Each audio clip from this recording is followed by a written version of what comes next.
Hello friends, welcome back to my channel. Today we are going to talk about neuro-rights. Now there was news recently which talks about a group of scientists pushing for a new kind of rights for humanity to be included in the United Nations Human Rights Declaration. As the technology is growing, this right is very, very important. These new rights are going to ensure that we continue to have freedom, the freedom which is required to keep our entity, to keep our humanity alive, to stop us from getting manipulated, and to continue to have our psychological freedom. So we're going to talk about what are neuro-rights, what is this news all about, and also why should we become alert and we should become more conscious of our surrounding. Stay tuned till the end of the video and we'll know the reason why. Before we start, just a quick message. We work very hard to create this video. So support us by clicking on the subscribe button below. Put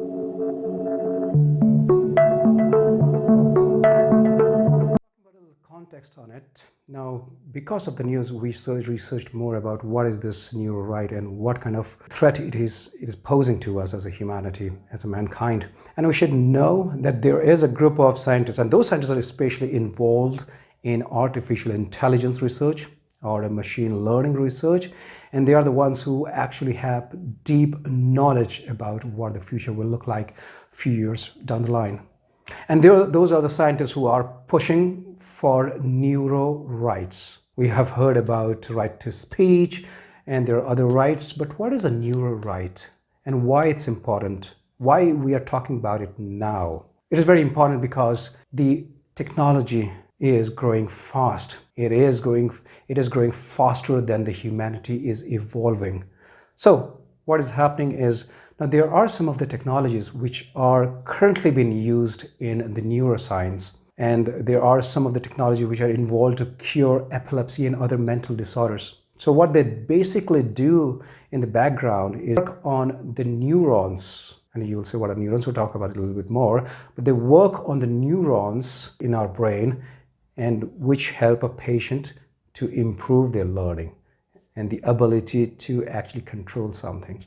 So it's a human-induced learning which the mind gradually becomes accustomed to. So it is currently being used in mental therapy, in some kind of in practices to actually help cure patients. These are the technologies which are going to be used in future in not so favor for us. Since we know how it's going to work, so what is happening is very soon when these technology which will go out of the medical use to the mass commercialization, so this will be used to increasingly manipulate the thoughts of a person.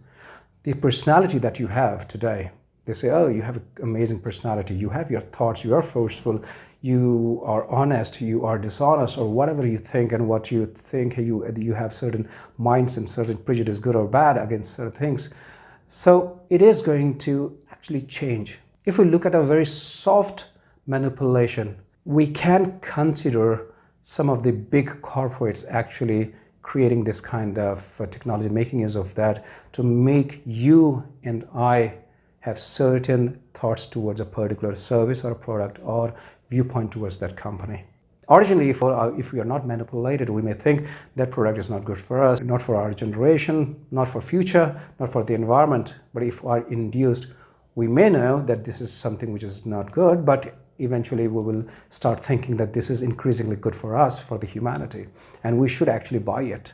And we will have to have a favorable point of view, otherwise we will not have something. So it is something which has been influenced by this kind of technology. So we will not even know it. This certainly has some good impacts, but it's going to have one large impact which none of us would be ready to bear, and that is the right to freedom. I'll take one example over here. Very recently, there was a news of US FDA approving a medical technology which will help cure epilepsy and other mental disorders. So what this technology does, they implant electrodes into the skull of a patient. So they are able to actually map out and change the neuron learning in such a way that will help cure that particular disease.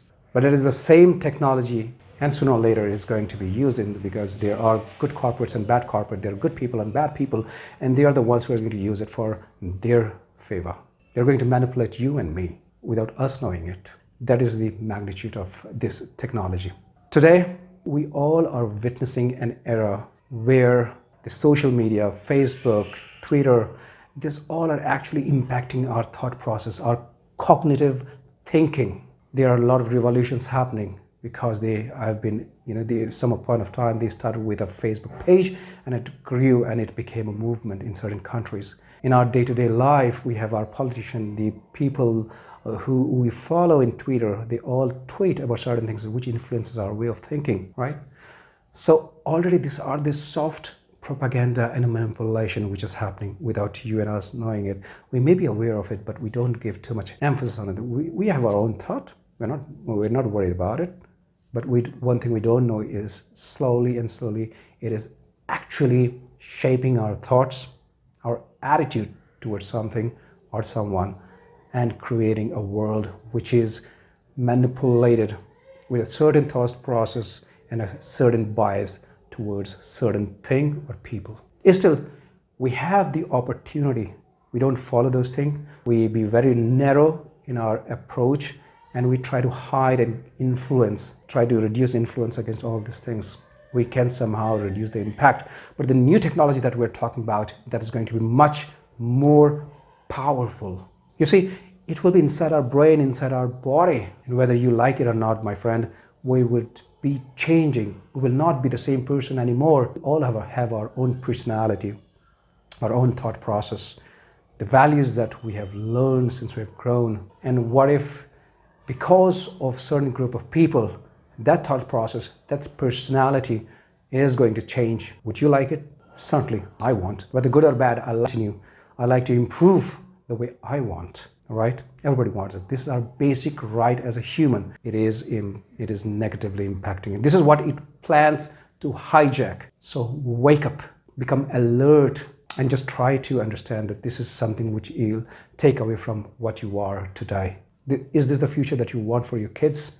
Certainly not. I have lived half of my life and I want to do something good for the humanity for the remaining half. From the learning that I have, I certainly would not want that to be biased against some kind of thinking because it favors certain kind of people. I want to do it my own way. And I'm sure there are some of the things that you want to do your own way and you don't want them to be influenced because there's nothing better than you yourself. The individual that you are, you want to continue and grow in a natural process, not by induced with some biases, with any kind of thinking process and others who define what you think is right or wrong.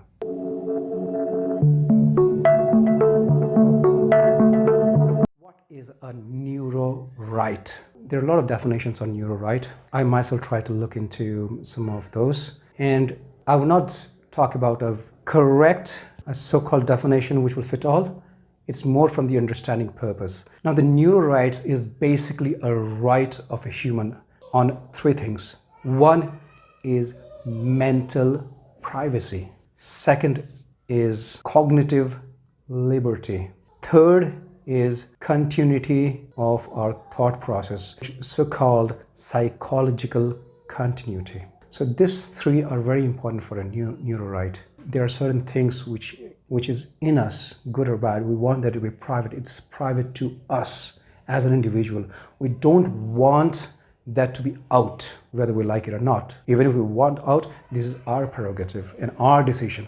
We don't want this to be taken out forcibly. Already there has been debate on social media about our rights, our liberty to privacy, and this is about mental privacy that we're talking about, which is even larger. Second, we talked about the cognitive liberty and the psychological continuity. What is that? We are a certain personality. We all have different personality and unique to us.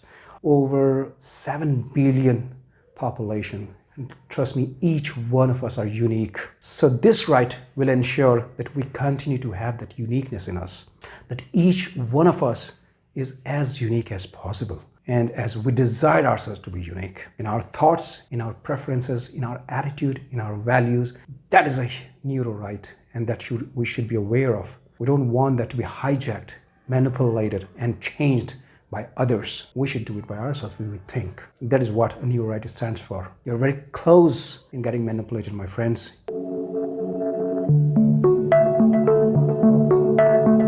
Let's talk about what are the points which scientists are pushing for. Now, the scientists are actually pushing to include neuro-rights in the United Nations Human Rights Declaration. That's a huge piece of information, but primarily we can broadly categorize those into top 5 points. The number 1 is right to free will. Number 2, right to identity. Number 3, like I just talked about, right to mental privacy. Number 4, right of equal access to brain augmentation technologies. Number 5, right of protection against any modification in your brain. You see, these 5 are so crucial. This is not the purpose of this video to dwell into each one of those. If you have any questions, mention it in the comments below.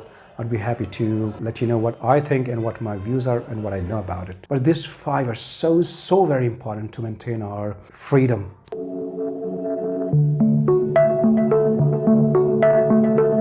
Last but not the least, let me tell you that this is very important for us to actually maintain our freedom. Sooner you realize, the better it is. You never know if we are heading for another revolution or another movement that will actually ensure we may have to fight against certain things which may not be visible hard and core, but something which is happening virtually.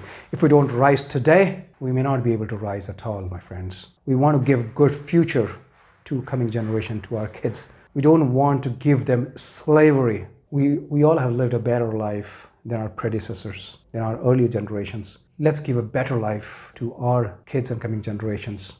Let's stand and fight for it today. Till we meet next time, stay safe,